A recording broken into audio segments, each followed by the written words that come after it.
This space is so fundamentally hard. And for anybody listening, I would just say, this is harder than like the pivot into Web2, right? This is harder than the pivot to social and mobile. This is way harder than an app strategy. And that's okay. That's not to be fearful, but it's just like, if it feels hard, it's because it's a big change and it's a big deal.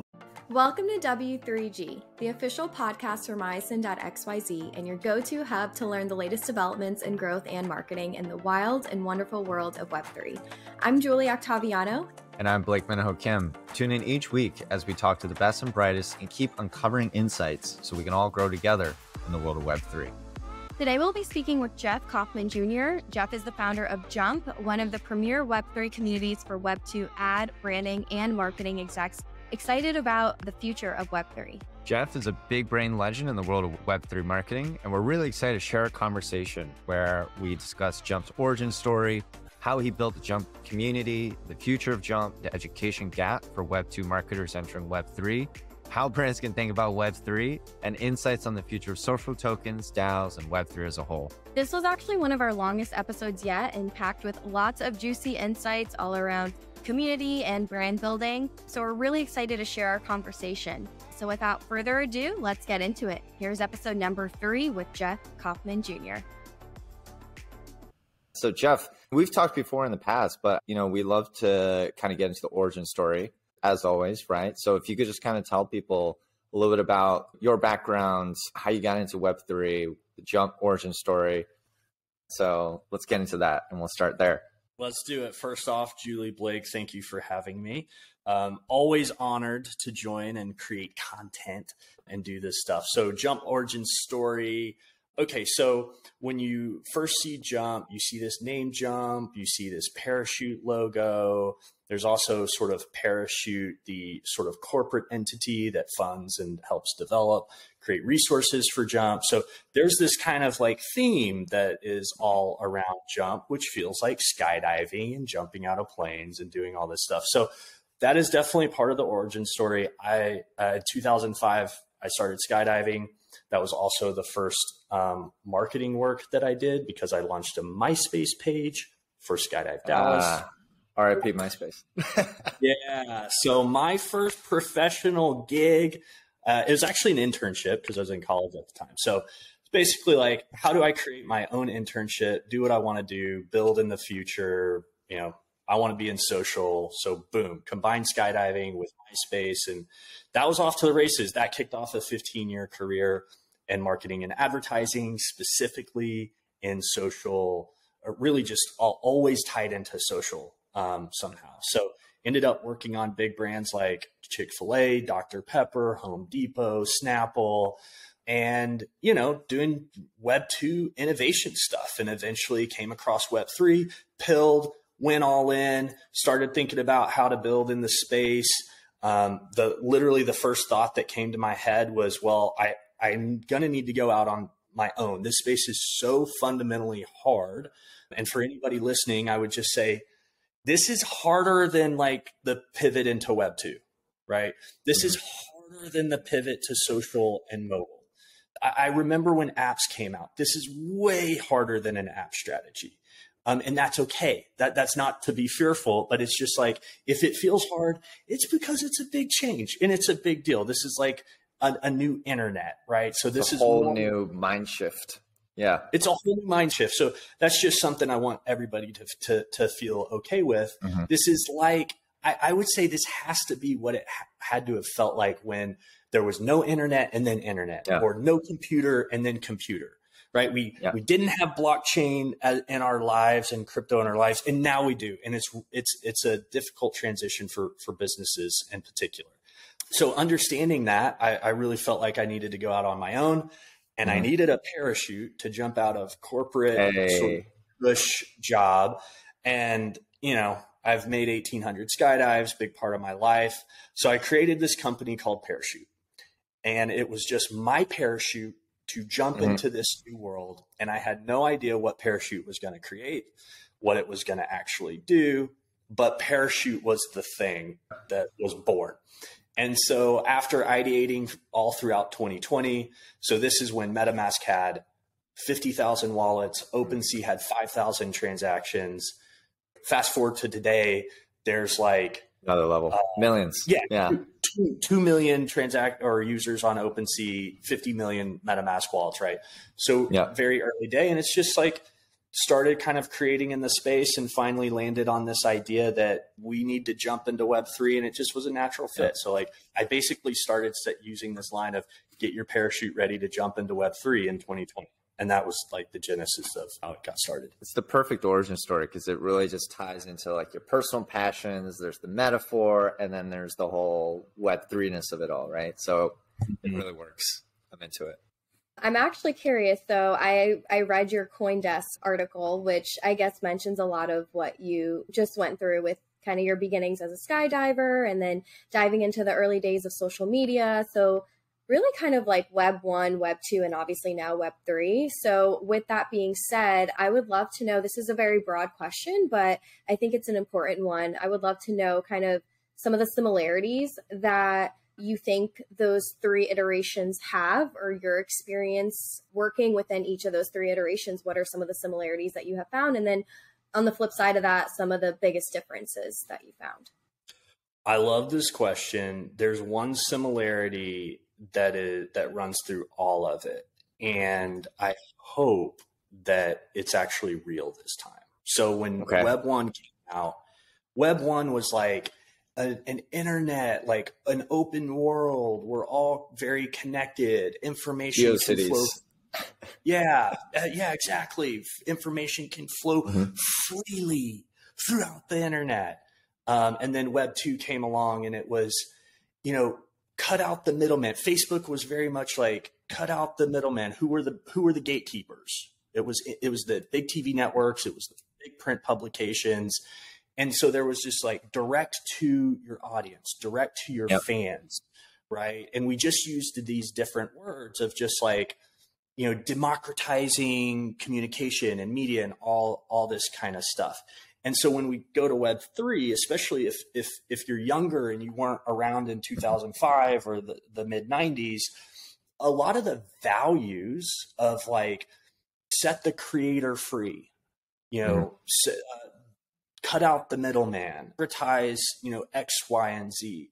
Those values have actually been a recurring theme of the internet. And then what's different, at least right now, is that in Web 1 and Web 2, we just got new gatekeepers. Yeah, that's what happened. It's a big reason why Web3 was so attractive to me, because I was there at the beginning when Web 2 was just free and open and fun, and you could do a lot of creative stuff, and like strategy meant everything. And then by 2019, there was no strategy. There was no creativity. I like the thought of launching another Instagram carousel ad was like the most painful thing I could think of, even though I wasn't the one pushing the keyboards. Just having to have the conversation was like playbook, just over and over, just rinse and repeat the same thing. And it's a race to the bottom in terms of how the algorithms work. And there's just, the life got sucked out of it. So, what's different about Web3 is that I really do feel like blockchain as sort of a base layer can actually help deliver on those values of really making it sort of this interconnected, interoperable. We're not going to end up with a bunch of gatekeepers. Now, I'll be the first to say, like, I'm not the most technical person. I'm not a developer. That's one of the reasons why I didn't even know where I've been following blockchain and crypto for a long time as sort of like an enthusiast. But it wasn't until this culture side and NFTs came along where I felt like I had any professional like thing to add. And so that's what's different. I think that Web3, and I'm hopeful that Web3 can actually uphold some of these values that have actually been talked about for the last 30 years. Well, I'm actually going to go off script a little bit here, because I think something I've been talking to people about for the past week and thinking about is, even with some of our clients, we have a GameFi client, right? And we were originally talking about strategy and how NFTs are going to unlock in-game functionality. But the issue they've now come up against is now Apple has gone out and said, you can't use NFTs in your games unless you give us another 30% cut. So it is this interesting thing of like, we're trying to unlock this decentralization, but at the end of the day, we still have these centralized gatekeepers. So I'm curious, like from your perspective, Jeff, like it's such a, I don't know, like I love the idea, and obviously we all believe in it, right? Like we want to cut out the middleman. We want to be more direct with the relationships, but I don't know, like how do you see that potentially playing out? Like this battle, this constant back and forth with these gatekeepers, with these centralized players. They're not going anywhere. So that's one thing. Like to imagine a world where Apple and Facebook and Google don't exist, and Amazon and the sort of their model. And, you know, I also want to say, I believe that their models do add a lot of value in their own respective way, but it would be good as consumers and as businesses to have choice.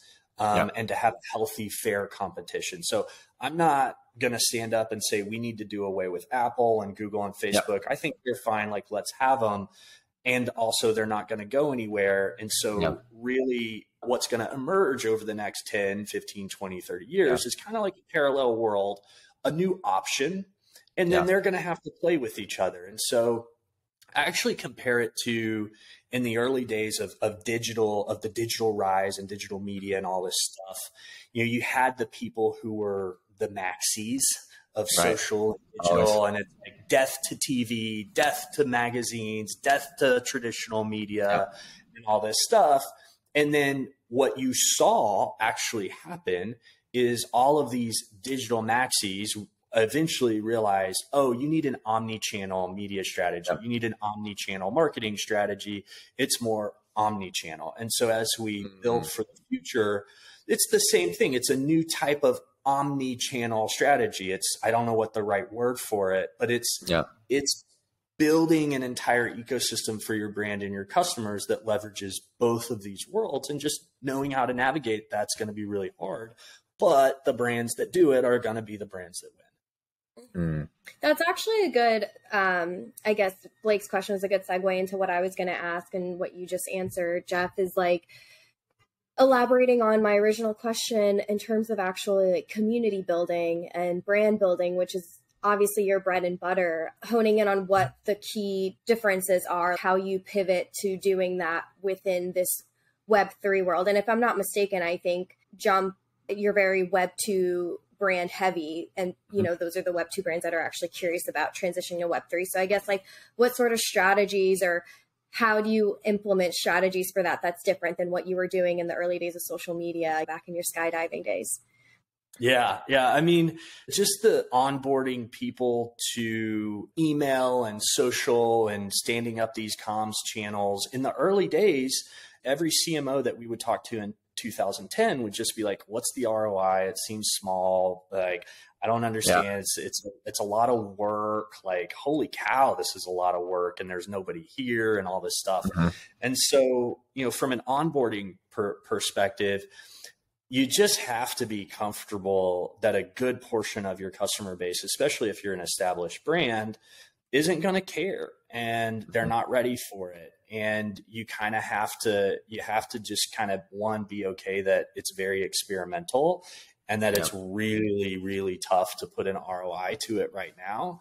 But if you just look at the last 10 to 20, 30 years, it's very apparent that the brands that adopted strategies early on, in 5 to 7 years, they were able to win really, really, really big.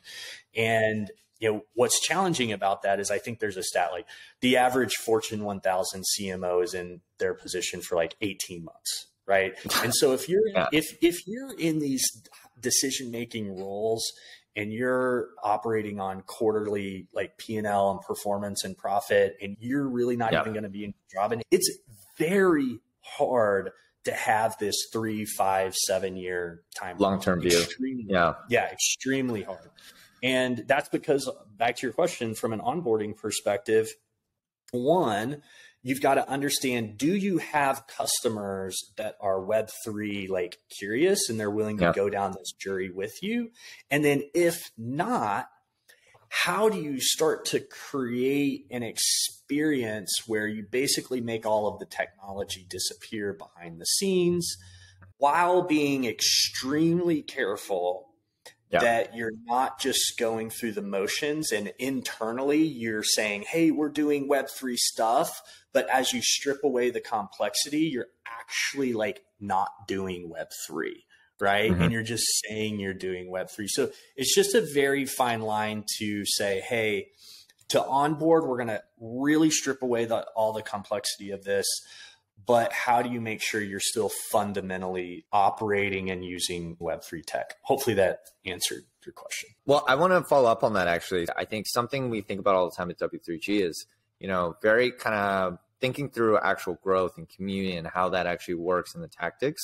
What I'd love to kind of hear from you is, especially in the early days of Jump, what do you think were kind of like key tactics that you were kind of using to build a community and actually, get this off the ground? Because I think this is something that when we talk to clients, when we talk to other DAOs and everyone else, right? Like that's something everyone's trying to figure out is like, there's no one secret sauce to building community, right? But there's certain best practices and tips and tricks, right? So just thinking back to your own experience, what do you think worked? What do you think didn't work? And I'm curious about both. Yeah, I think that brands, especially B2C brands, can adapt the playbook. Now, you could think of Jump as a little bit more B2B type category, but there is a B2C like feel to Jump where the community, there's not like, there is just some similarities there. So how did we get going?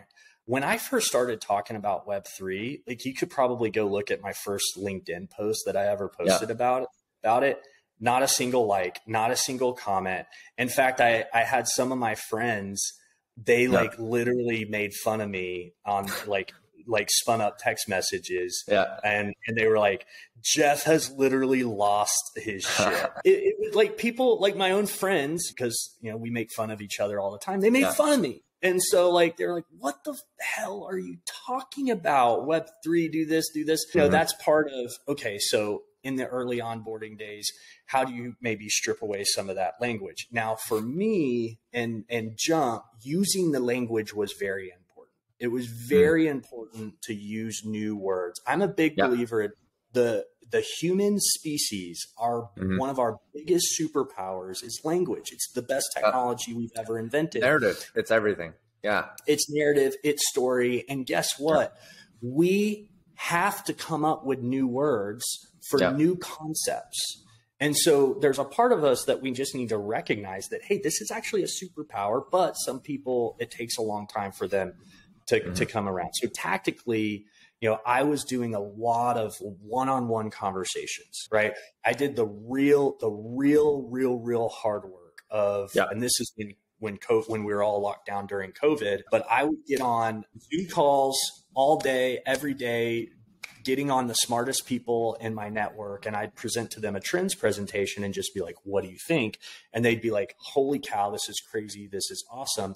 So the way that I think about that for a big sort of B2C brand is you start to create this new story and you start to create this new narrative, and you do the really hard grassroots work to start to go seed that in important places, whether that's with key influencers, key media outlets, key customers.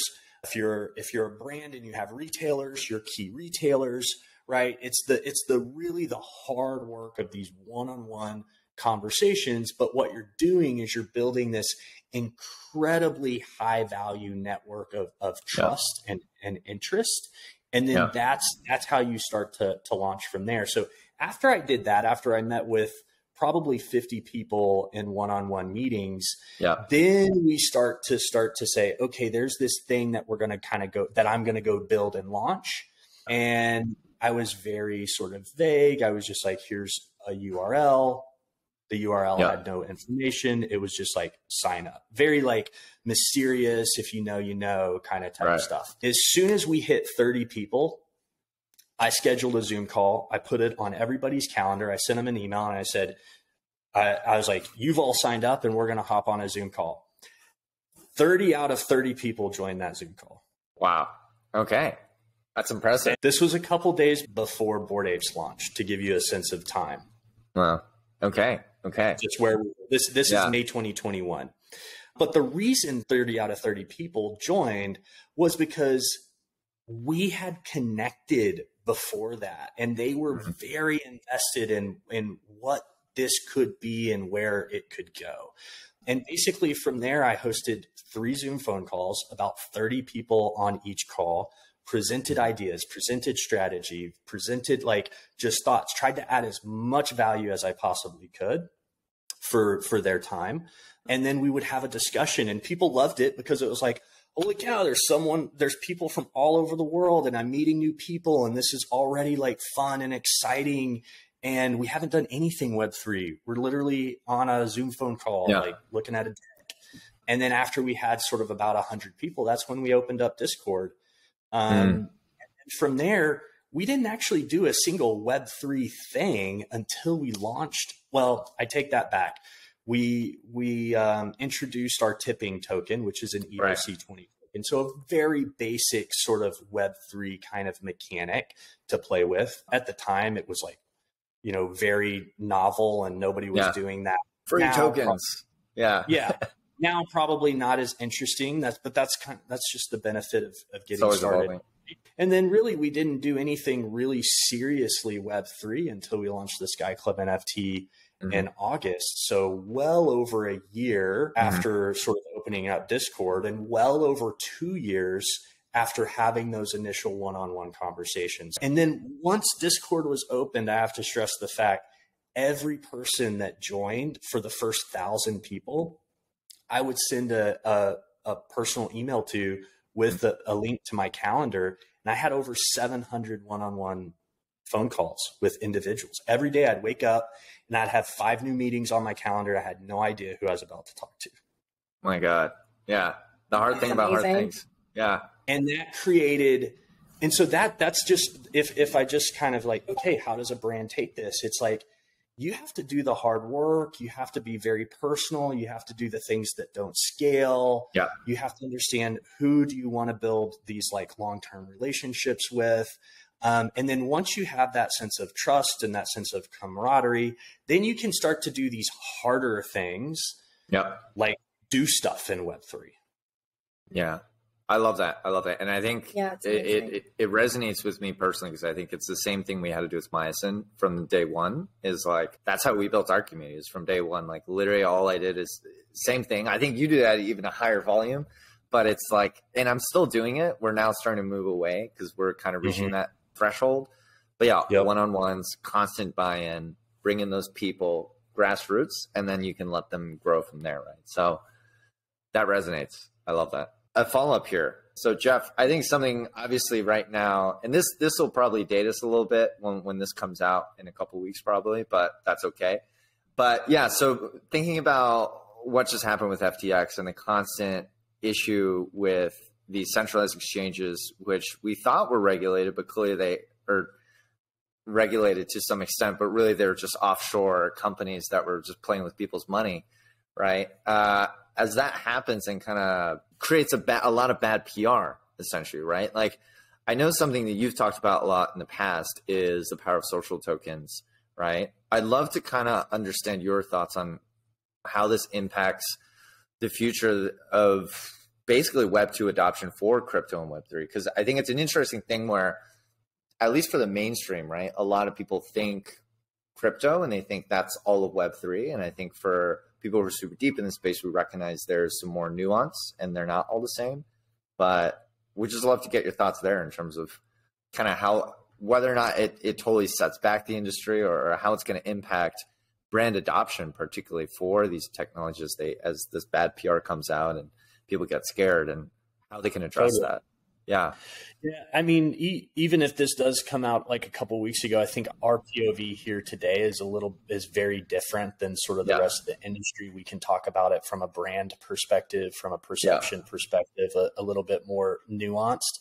I'm not going to be able to break down the financial side of the equation, but it's a huge setback. It's terrible.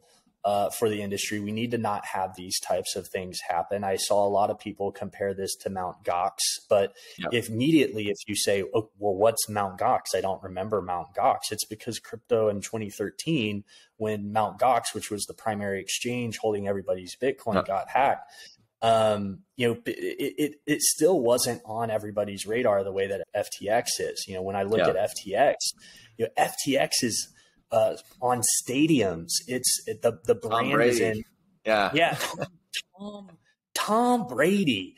Come on, Captain America of the NFL.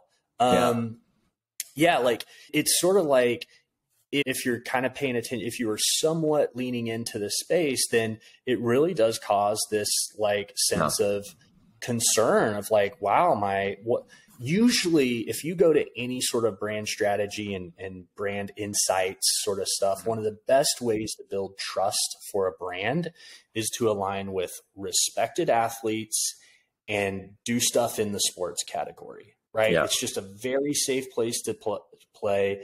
People have amazing sort of affiliation and trust towards their favorite teams. And so it's very smart for crypto as brands to align and be a part of the sports category.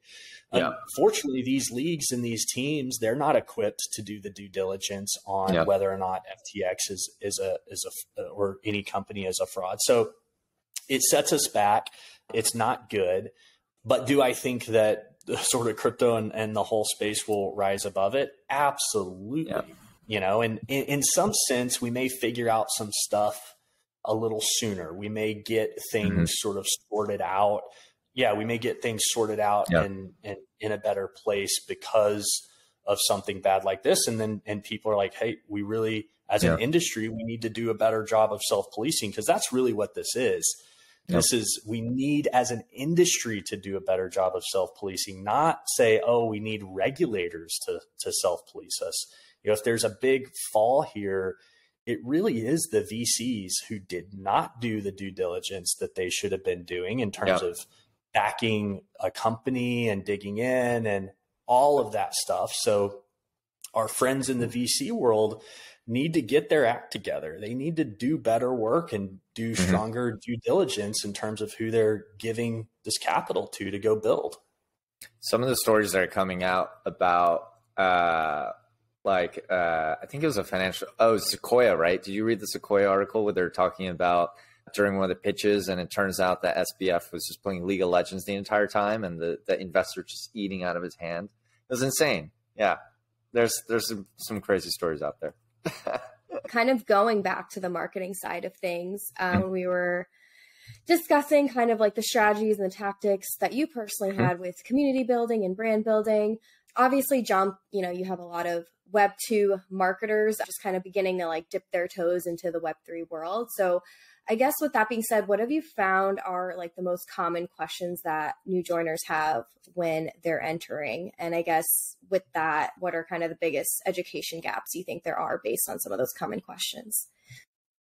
Yeah, I mean, a lot of it is just really, really basic tactical stuff around how to set up a wallet, how to mint, and then just dealing with all of the issues around how to actually use these tools.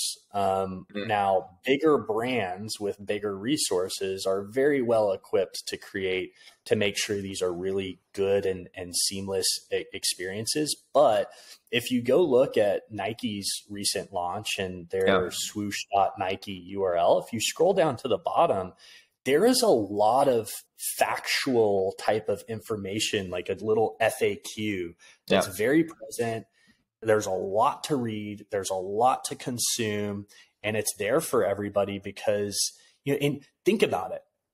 With any brand campaign launch and any new sort of thing that comes out, have you ever really seen Nike have this huge FAQ at the bottom of a new landing page for a big launch? Absolutely not.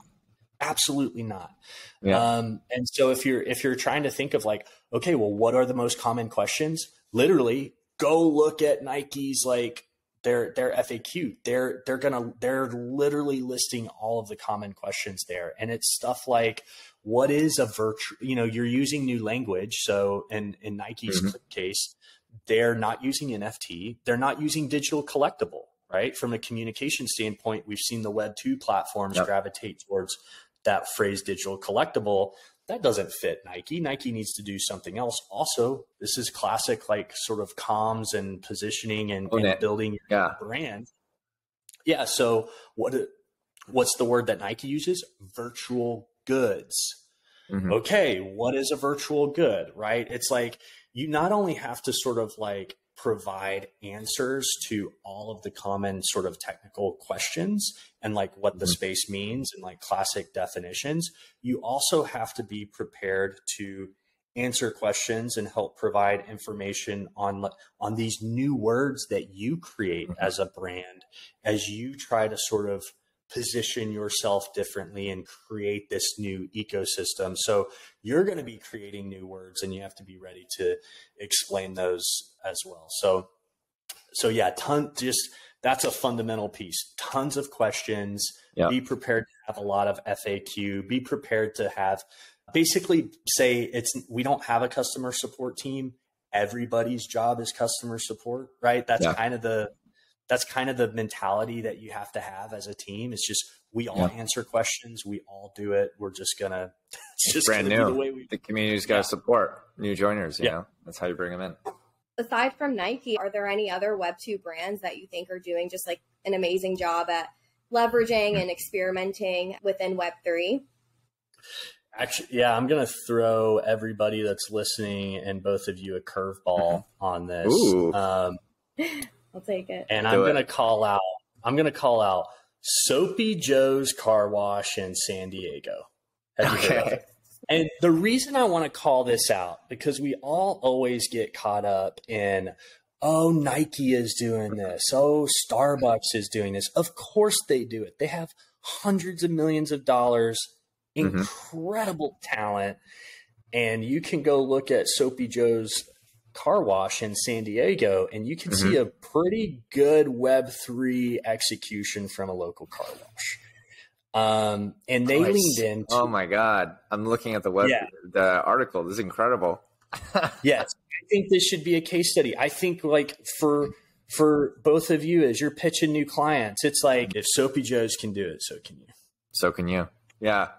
That's great. And so let's break it down. They leaned into this idea of a scavenger hunt.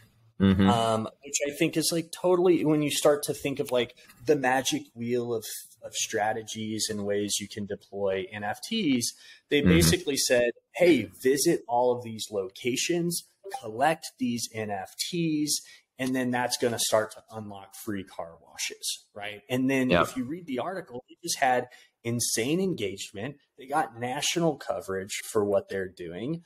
And so the reality is like, the tools are there to do fun stuff and to do experiments, and even like a local car wash can kind of pull this stuff off.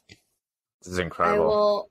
I'll make sure to link this in the show notes. This is awesome. Yeah. A member within the Jump community, his name's Jonathan. I have nicknamed him the Wizard.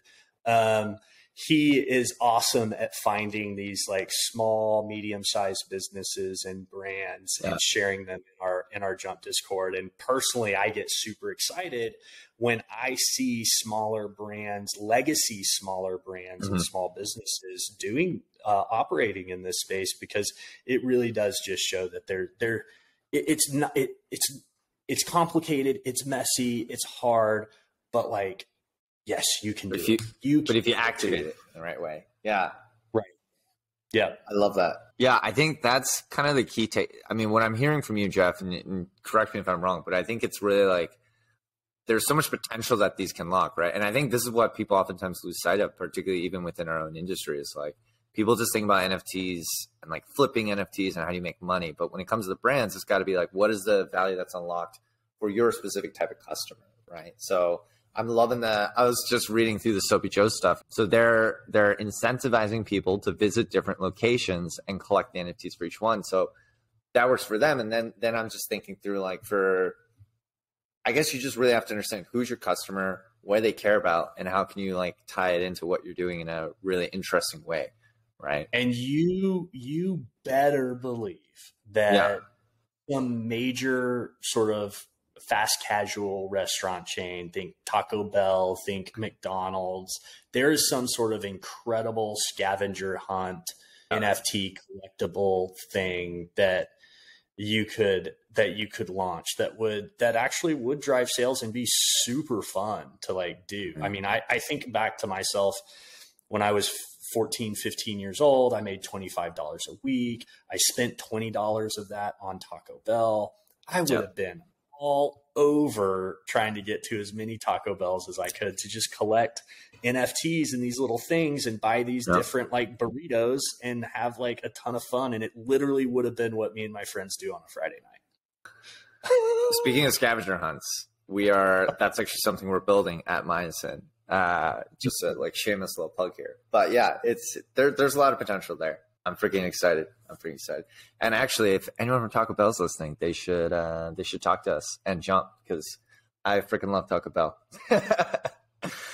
Just following up then, I guess another thing I'm curious about is something we talk about all the time here at Myosin, right? Is the massive gap between Web3 users and the other 99% of the world that have yet to really figure this out, right? And obviously, I think a big part of it will have to be the brands buying in and educating and kind of like you said, creating new language and bringing people in.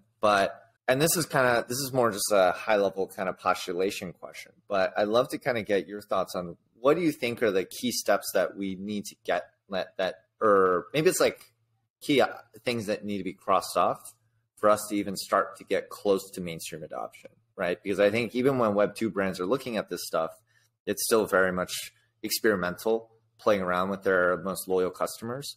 But it's clear, I think, to us who are here, like we're not there yet. So then the question is like, how long do we think it'll take, and what is it going to take, and how can marketers be helpful in that journey to bring more people into the space? Yeah. It at a high level, and like words that I'm about to say are sort of like, they're kind of vague, but we have to have trust and deliver value. And if you can't achieve those two things, then mainstream adoption isn't going to happen, right? No.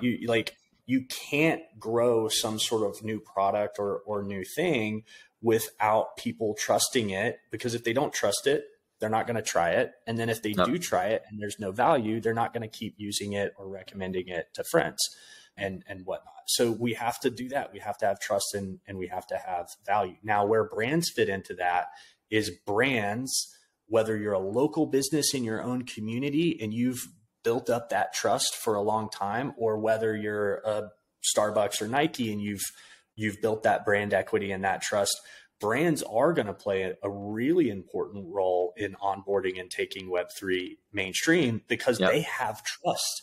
They have Nike and Soapy Joe's has something that crypto, blockchain, Ethereum, Bitcoin, all of these, things, brand native Web3 brands that they don't have. And they have trust. And they built that over a long period of time. So crypto and Web3 and blockchain, they actually need the brands. They need to borrow this trust. And so there are a few blockchains, and I would say as an industry, it's very advantageous if the industry wants to grow to help the brands. Everything that we can do to help the brands, because the brands are like the biggest influencers you can ever think of. A lot of people who don't come from the big brand or big agency world, and they operate more in finance or tech or whatnot, they don't intuitively get it the way that, we get it and our listeners get it. But that's it. The industry really needs to help onboard the brands, because if you onboard the brands, you onboard their customers, and that's it. And, to kind of close the circle on this, Instagram and Facebook are going to onboard 1 billion people into this space. It's going to happen. It's going to happen almost overnight whenever it does happen. And it does look like they're doing it in a way that's Web3 friendly, native and whatnot. But we know that Meta doesn't have the most like brand love out in the world, but Instagram does. right? Yeah. And the everyday person doesn't really associate Instagram with Meta. Yeah. So highly, highly expect Instagram to play a massive role in terms of onboarding the masses into this space. So brands need to recognize that, but then brands also need to be very, very, very careful about using Meta, Facebook, Instagram's tools, because they are going to create smart contract tools for brands to use. And these tools are these smart contracts are going to have nasty little hooks and nasty little claws in them that you're not going to actually discover how nasty those claws are until like maybe 5-10 years down the line. And the classic example that we know is organic reach. We had organic reach on Facebook pages, and you could reach 1 million people every single day. And then when Facebook went public, literally overnight, 2012, organic reach tanked, and it went from 95% to 1%. And so you better believe, if that you have to navigate those waters very carefully. And I think one of the strategies that brands need to like really commit to, and businesses need to commit to, and agencies need to push, is not to take the short-term sort of freebie that Facebook and Meta and they're going to hand to you. Here's all these free tools, use them. Making a deal with the devil. Yeah, exactly. Making a deal with the devil. Really do the hard work. Because you really need to continually think about how do you build your own ecosystem, and you got to invest in it. It's tough though.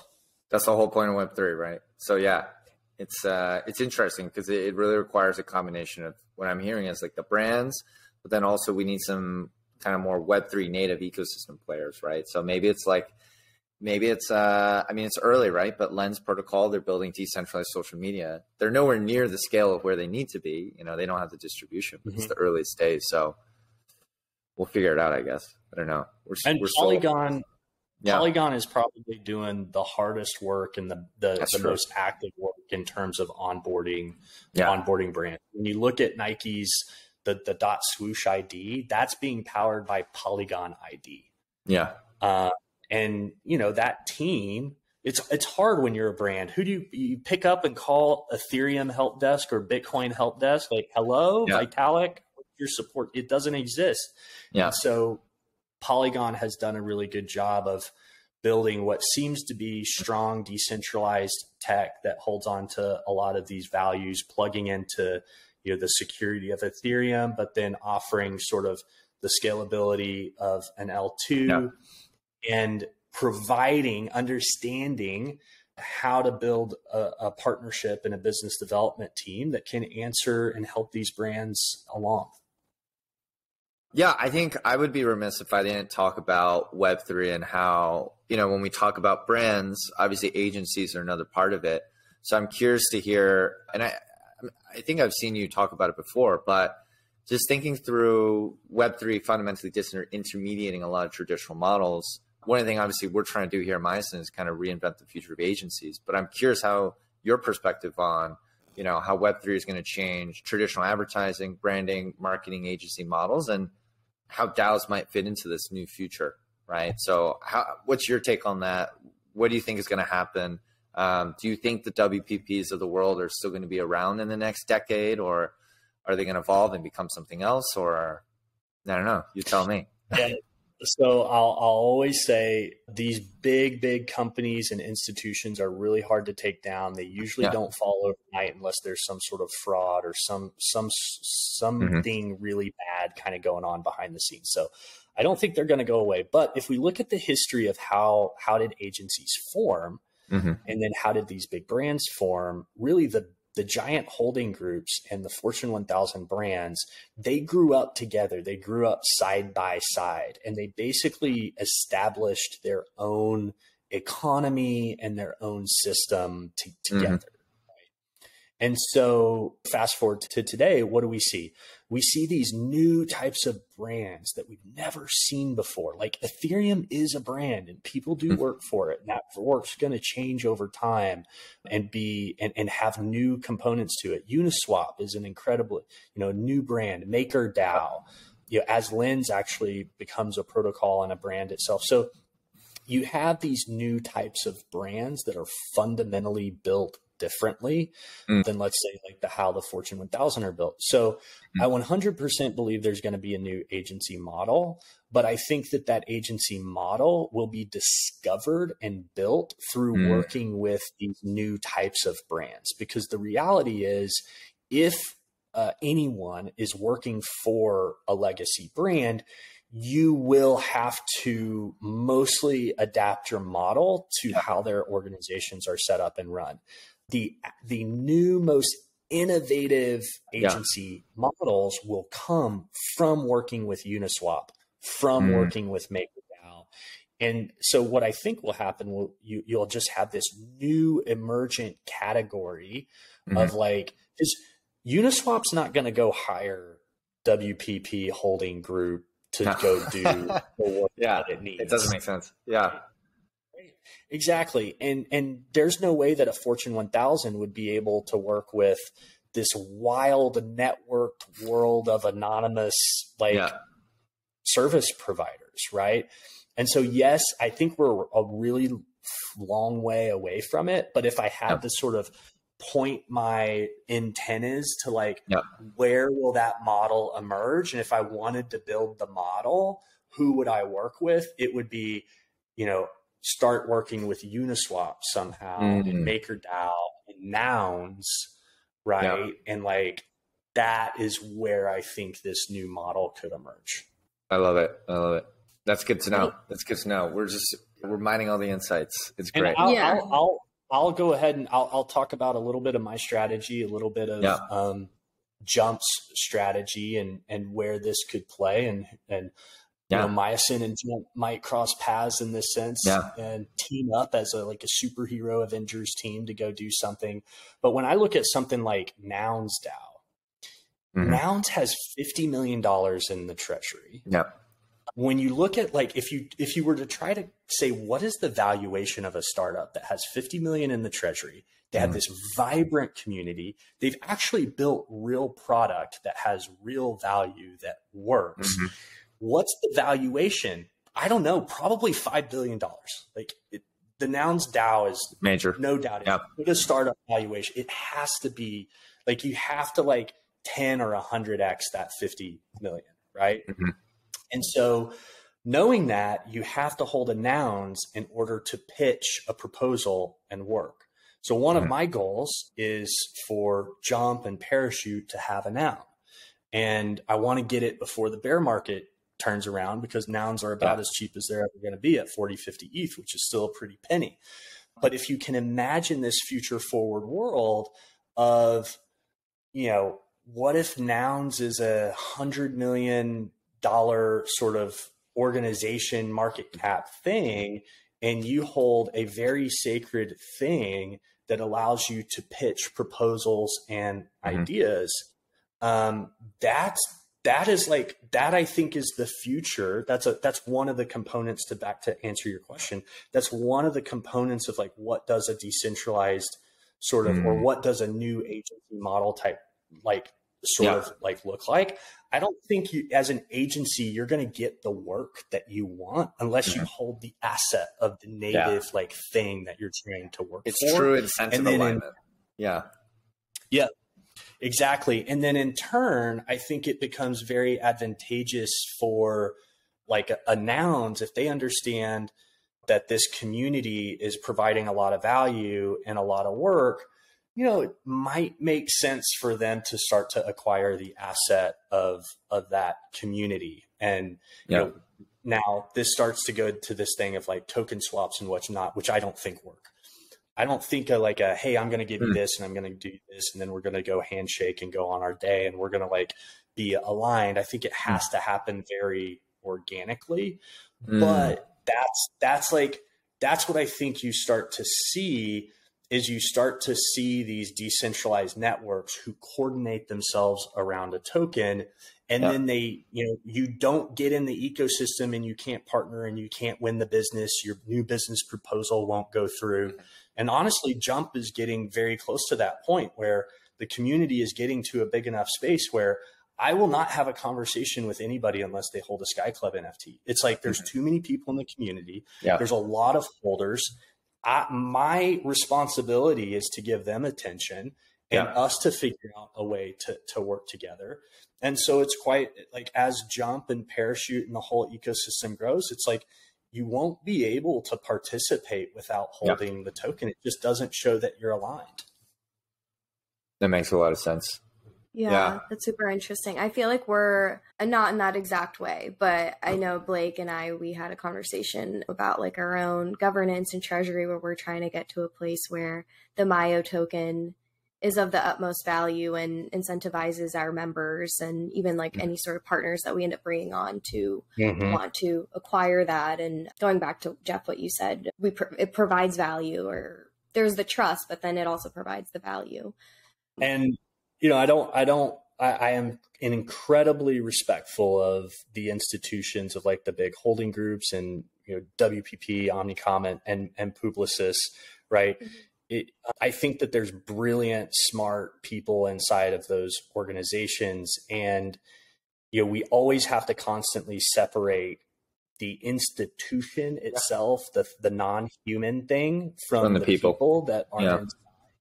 Exactly. And fundamentally, like these institutions, the non-human part, just like the culture and what makes it up, incredibly hard to adapt to this model. So I don't see a WPP or any of these holding groups creating a token, understanding how to create coordination and mechanics out of it. It's not going to happen. And that's not because there's not brilliant people in there. There are. It's just the culture of institutions are incredibly hard to change. It's innovator's dilemma, right? It's why consultants exist. It's why investment banks. It's like when you get to a certain level, you can't get out of your own way. There's too much bureaucracy. There's too much ground nosing. It's not a reflection of the people. It's just when you hit a certain level within the traditional Web2 world, like can't do it. Web3 kind of solves for it, not really, because people are still people, but hopefully we can build a better way to do it. That's the goal, right? That's what we're trying to do. Yeah. I wanted to just quickly wrap it up with one final question. And this is kind of like shilling Jump or shouting out some of your past initiatives, but also what we can look forward to. So you kind of just mentioned the Sky Club NFT, which is something that you guys officially launched, I think a few months ago for early members and referrals. And then if I'm not mistaken, I think next year Jump Community will be planning some events and partnerships. The Jump World Tour. Just want to know what we can expect next from Jump and how people can get involved. Well, it's a good question. Thank you for asking, because oftentimes, a lot of questions get asked around Jump's past because we've done some things that have worked, that have been successful, but like there are things in the future that are coming that, a year from now, people will be like, how did you do that?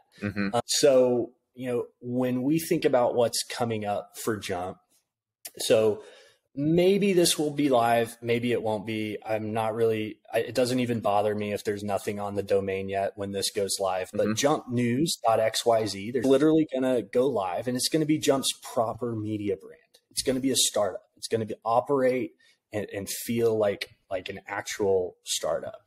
And that's going to serve a couple purposes for us. One, it's a real business that needs to, have a P&L and make money. But one of the things that we're going to do that's going to be very different is we're going to carve off a percentage of that revenue that's going to go back into a shared treasury. So when we think about our strategy moving forward, and what we're doing here is, one, we're slowly sort of distributing the Sky Club NFT to the right people. That's why we have an application process and an invite a friend process. We're not trying to mint out overnight.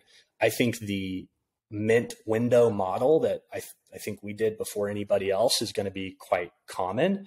And our mint window model shows that you can have demand for an NFT and a token and a membership without doing the crazy, like, oh, we need to go mint out overnight. So as we sort of get this Sky Club NFT out to the world, into the right people's hands, And then over here, right, that token mechanism that we coordinate around. And then over here, we're building a proper startup and business. But it does have a responsibility to share some of that value back to the community. And so we'll sort of start to reveal over the next couple of weeks, what those actual like numbers start to look like. But we think of it as kind of like a sales tax type number, right? Like if sales tax is somewhere between 3 and 9%, right? That starts to give you an idea of how we think about like what sort of value should flow back into this shared treasury. As we sort of prove this model out, where we will go as a DAO and like how this kind of starts to come to life is, one, the media property is a service to those who hold a Sky Club NFT. So Myosin, for example, new client win, new campaign launch, big hire, anything that Myosin has as a Sky Club holder, Jump News is going to be able to talk about that and promote that. So it's not just broader industry, but like we as a community, we have a lot of news that we need to get out into the world. And so Jump News helps serve that purpose, but also financially helps create something sustainable. From here, once we prove that model out, there will be an open door. Now, legally, how do you sort this stuff out? Lots of questions. But there will be an open door for any entity that wants to carve off a percentage of their revenue and put it into this shared treasury that is then deployed. Like think of a multi-sig wallet, very transparent on how much, where those funds are, how those funds are deployed. And so in a few years, the podcast questions might be, how the hell did 20 separate entities come together, start carving off a percentage of their revenue, put it into this shared wallet, start to manage it and deploy it and to do all this cool stuff? How the hell did that come about? That's hopefully the type of questions that happen. And then, sorry to touch on the world tour. Yes, Jump will be showing up at all of the major Web3 or 5 of the major Web3 conferences. We will have a very strong presence at NFT NYC, Consensus by CoinDesk, ETH Denver, ETH Lisbon, and Art Basel. Yeah, lots of exciting things coming. Stroking the beard. Do we wrap things up with some rapid fire questions real quick? I'll kick it off real quick. So Web3 project, aside from yours, that you're most bullish and most excited about? Oh, okay. Oh man, it's going to sound, I think it's going to sound a little bit cheesy to say, but it is I'm more excited about .swoosh and Nike than what Starbucks is doing. Although I am excited about what they're doing. I feel like it's very obvious transition, right? They're just like, well, our loyalty points sit here. We're just going to put them on blockchain. Whereas, and then, yes, exactly. And then if you just say like, what is the most native hardcore Web3 sort of project? It'd probably be Nouns and Mirror. Mirror being the publishing ecosystem.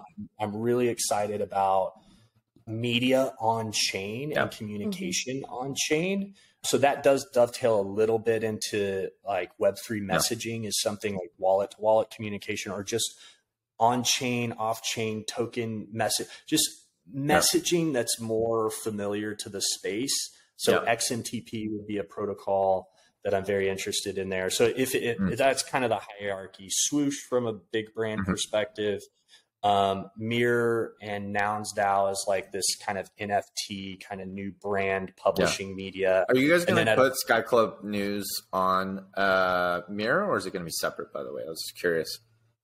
I guess it's on its own. Right? Yeah. Okay. It's on its completely own platform. So we're sort of eating our own dog food in terms of we're building our own ecosystem and our own tech and trying to do everything as much ourselves as possible.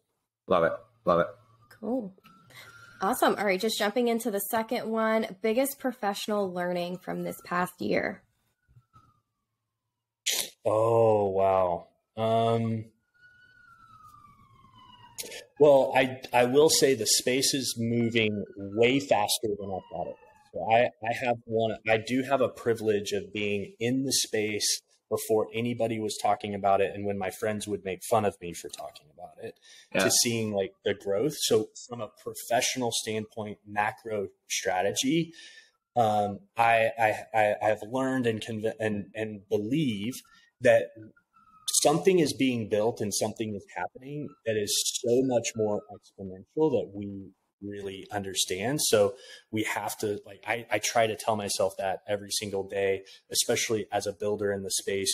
You're hitting these walls, you're trying to reach some sort of like product market fit, profitability, predictable cash flow, like sustainable, economies and all of that kind of stuff.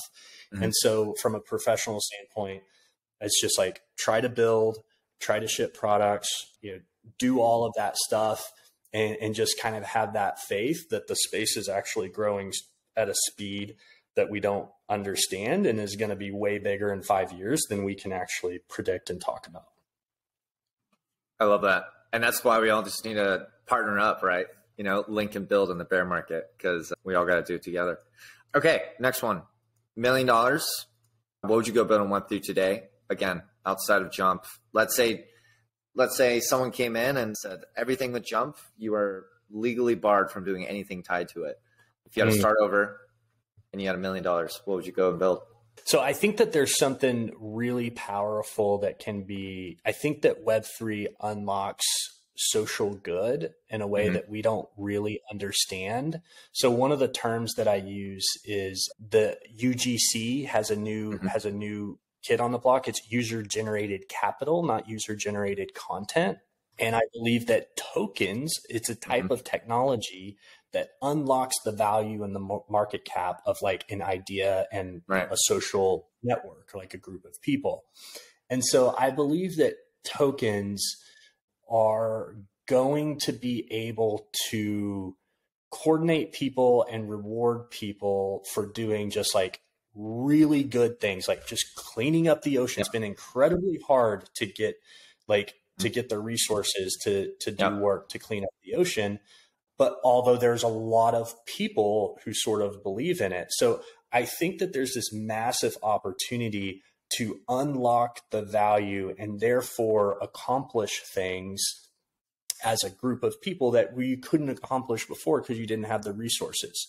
But if you have new technology that unlocks value that couldn't be unlocked before, then you can go do that sort of stuff. So 2 years ago, when I was getting into the space, I looked around and it just was, I went down the list. Do I create an agency? Do I create a new technology? Do I create, a consumer type brand? And we were so early in the space. It was just like, no, we just need education, and my professional network needs a community. And, this would be a really good place to start, because really this can be a community that I can be a part of for 30 years throughout the rest of my career. But if I were to start now, seeing where the space has gone, which I would have only predicted, like where we are now, my target was like 5 years from now. Like I didn't think we would be where we are now until 2025. Wow. Right. So it's moving faster than you.